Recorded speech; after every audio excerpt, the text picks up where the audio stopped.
राधे राधे आप सभी को। जैसे कि आप सभी जानते हैं एनटीए ने रीनीट करने के लिए एग्जाम डेट कर दी है रिलीज ऑफिशियली अकाउंट पर। तो वो डेट है 21 जून 2026, डे है संडे। तो आप सभी को अभी जानना होगा कि हम स्ट्रेटेजी क्या करें, कैसे हम अपने आप को दोबारा से ट्रैक पर लाएं और ज़्यादा से ज़्यादा मार्क्स गेन करें। किसी के कम मार्क्स भी आ रहे होंगे 200 से 300, तो उसको हम अबव करके अपने आप को कैसे जंप करें कि हम 600 या 600 प्लस मार्क्स ला सकें। तो आज हम करेंगे उसी स्ट्रेटेजी के बारे में बात कि हम अपने मार्क्स कैसे इंक्रीज कर सकते हैं इन 30 to 35 डेज में। आज हम इस टॉपिक पर ही बात करेंगे कि हम 200 से 600 मार्क्स कैसे इंक्रीज करें। तो आप सभी का सबसे बड़ा दुश्मन सिलेबस नहीं, डर है। डर है इस बात का कि हम इतना बड़ा जंप कैसे करेंगे। क्या आप सभी के मन में ये क्वेश्चन है तो कमेंट में मुझे बताएं। तो हम आज इस टॉपिक पे बात करेंगे। तो हमें ये सबसे पहले अपने मन में ठानना होगा। अगर आप सभी इसी फेज़ में हैं तो मुझे बताएं कि कमेंट में आप सभी इसी फेज़ में हैं। तो हमें ठानना होगा अपने मन में कि हम कर सकते हैं। हमें ये ठानना होगा कि हमसे जो अभी तक मिस्टेक्स हो रही थी हमें वो दोबारा से अगेन नहीं करनी है। हमें उन सभी मिस्टेक्स पर ध्यान देना है। हमें हार्ड वर्क और प्रीशियस वर्क पर शिफ्ट होना पड़ेगा। हमें ये आखिरी मौका नहीं खोना है। हम इस स्ट्रेटजी को 3 फेज में डिवाइड करेंगे। फेज 1 फिजिक्स और केमिस्ट्री को कैसे हम प्रिपेयर करें, सेकंड फेज हम बायोलॉजी को कैसे करें, और थर्ड फेज हम अपने सबसे ज़्यादा इम्पोर्टेंट चीज़ जिसके बारे में कोई बात नहीं करता वो है मॉक टेस्ट। हमें सबसे ज़्यादा मॉक टेस्ट लगाने चाहिए और सबसे ज़्यादा हमें क्वेश्चन प्रैक्टिस करने चाहिए प्रीवियस ईयर के। तो हमें सबसे ज़्यादा कॉन्फिडेंस फील होता है कि हम कैसे अपने मार्क्स इंप्रूव कर रहे हैं, हमारे मार्क्स कितने आ रहे हैं। तो फेज 1 फिजिक्स। तो हम फिजिक्स की कैसे प्रिपरेशन करें। फिजिक्स में सबसे पहली मिस्टेक जो आप सभी करते हैं, सबसे पहली मिस्टेक है आप अपनी फॉर्मूला शीट लें, उसके जितने भी फॉर्मूलाज हैं वो ज़्यादा से ज़्यादा कोशिश करें दिन में 3 to 5 टाइम्स कि रिवाइज करें, उनको गो थ्रू होते रहें। और सबसे इम्पोर्टेंट सेकंड पॉइंट कि आप हर चैप्टर के या फिर इम्पोर्टेंट टॉपिक्स जो हैं, आपको अगर इम्पोर्टेंट टॉपिक्स पर भी वीडियो चाहिए कि हर चैप्टर के इम्पोर्टेंट टॉपिक्स क्या क्या हैं, तो आप मेरे पास वो कमेंट कर सकते हैं, मैं आपको उसके टॉपिक्स पर भी वीडियो बना दूँगी। तब हम बात करते हैं कि सबसे ज़्यादा इम्पोर्टेंट टॉपिक्स जो हैं फिजिक्स के, तो उन टॉपिक्स की प्रीवियस ईयर क्वेश्चन लगाएं सबसे ज़्यादा, जिससे हमारे क्या होगा, हमें सबसे ज़्यादा प्रैक्टिस होगी, सबसे ज़्यादा स्पीड तेज़ होगी, हमें क्वेश्चन करने की आदत हैबिट आ जाएगी। तो आप सभी को सबसे ज़्यादा जो फॉर्मूलाज हैं उनको रिवाइज करना है फिजिक्स में, और क्वेश्चन प्रैक्टिस करनी है, वो भी PYQs, जो हमें अंदाज़ा हो जाए कि हमारे अटैम्प्ट कैसे होंगे और क्वेश्चंस कैसे कैसे बन सकते हैं। केमिस्ट्री 3 पार्ट्स में डिवाइड होती है, physical, organic and inorganic. Physical chemistry भी सेम फिजिक्स की तरह ही होती है ऑलमोस्ट।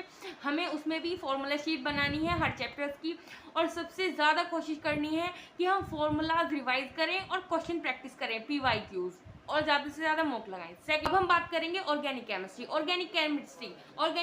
होती है नेम रिएक्शन बेस्ड। तो हमें कोशिश करनी है सबसे ज़्यादा, अब हमारे पास बहुत कम टाइम है, तो हमें नेम रिएक्शन जितनी भी हैं उनसे सबसे गो थ्रू होना है, ज़्यादा से ज़्यादा प्रैक्टिस करनी है, ज़्यादा से ज़्यादा उनसे हमें रिवाइज करना है। अब हम बात करेंगे इनऑर्गेनिक केमिस्ट्री। इनऑर्गेनिक सिर्फ NCERT बेस्ड होती है, हमें सबसे ज़्यादा उस पर फोकस करना है NCERT पर। इनऑर्गेनिक केस में हमें NCERT पर ध्यान देना है। अब हम बात करेंगे बायोलॉजी बैकबोन होती है। जैसे कि आप सभी को पता ही है, नीट एग्जाम की बैकबोन कौन है, बायोलॉजी, क्योंकि उसमें 360 मार्क्स का पोर्शन आता है बायोलॉजी का, हाफ मार्क्स का। तो बायोलॉजी में हमें सबसे ज़्यादा कमांड बनानी है NCERT पे। ऑलमोस्ट सभी को आपने सुना होगा कि सब बोलते हैं NCERT, बट कोई बताता नहीं है NCERT को पढ़ने का बेस्ट तरीका। तो हमें NCERT पे सबसे ज़्यादा ध्यान देना है, सबसे ज़्यादा इम्पोर्टेंट टॉपिक्स पर, सबसे ज़्यादा इम्पोर्टेंट चैप्टर्स पर, और हर लाइन से पोटेंशियल क्वेश्चन बनता है, हमें हर एक लाइन पर फोकस रखना है।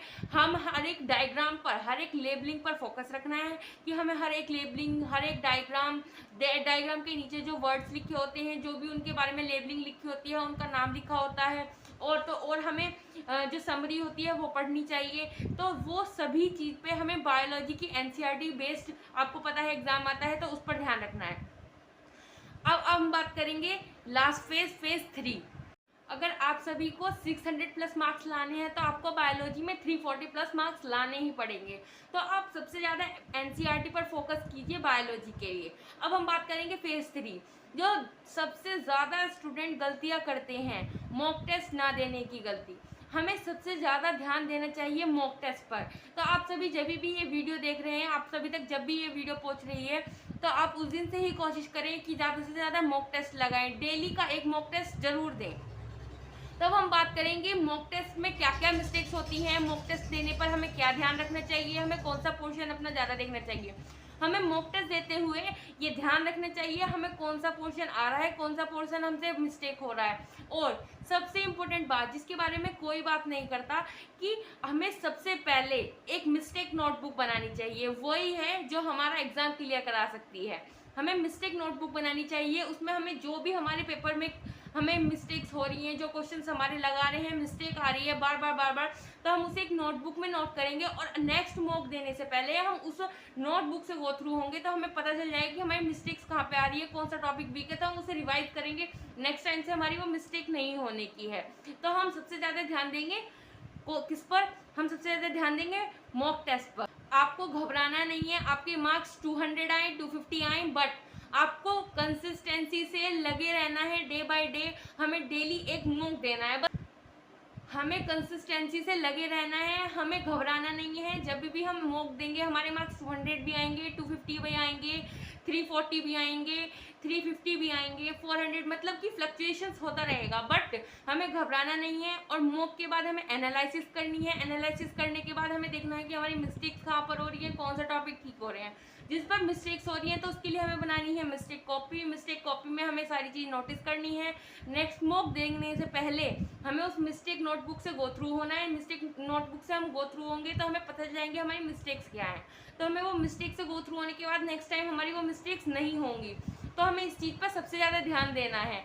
और आप सभी को अपने आप पर विश्वास रखना है कि हाँ हम कर लेंगे। सबसे इम्पोर्टेंट बात है कि हम खुद पर विश्वास करेंगे तभी हम कर सकते हैं। अगर हमें गिल्ट में रहेंगे कि नहीं होगा, तो हमारा माइंड जो होगा वो सेट नहीं रह पाएगा कि हमें हमारा एम क्या है। तो हमें एक एम पर रहना है कि हम कर सकते हैं। तो हमें डेली एक मॉक टेस्ट ज़रूर देना है। अगर आप किसी और टॉपिक पर वीडियो चाहते हैं तो आप कमेंट करें। Thank you so much for watching and like share subscribe. Thank you so much.